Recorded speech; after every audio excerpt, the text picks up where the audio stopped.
Blackstone Audio presents K Blows Top, a Cold War comic interlude starring Nikita Khrushchev, America's most unlikely tourist, by Peter Carlson.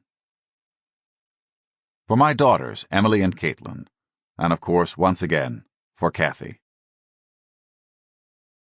Prologue. K Blows Top.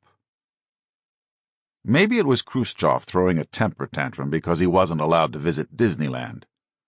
Or maybe it was Khrushchev debating Nixon about which animal dung smells worst. Or maybe it was Khrushchev's fear that Camp David was really a leper colony.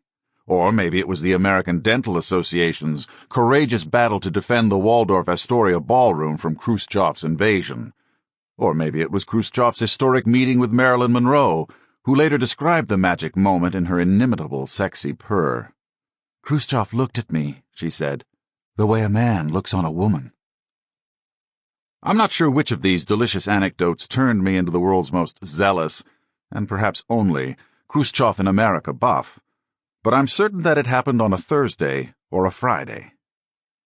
This was back in the mid-1980s, when I was a rewrite man at People magazine, a job that compelled me to type furiously on Mondays, Tuesdays, and Wednesdays, but required almost no work on Thursdays and Fridays.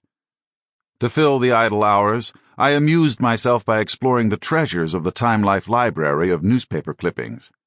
I'd remember some famous person who'd lived since the founding of Time magazine in 1923, then call the library and request the clippings on him.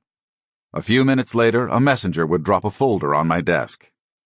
I perused the clips on such great American characters as John Dillinger, Emma Goldman, and Father Divine. It was fun.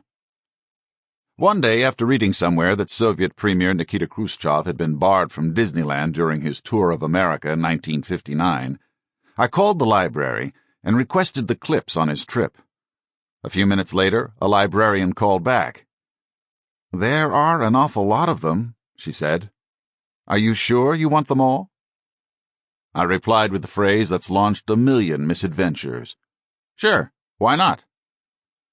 Soon a messenger appeared, pushing a cart packed with bulging folders. Lined up against my office wall, they covered more than 10 feet of floor space. I turned the first one upside down on my desk and quickly found myself falling through a rabbit hole into a weird wonderland.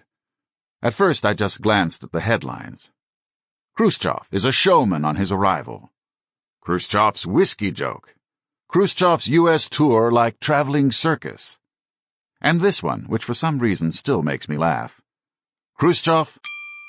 Sample complete. Ready to continue?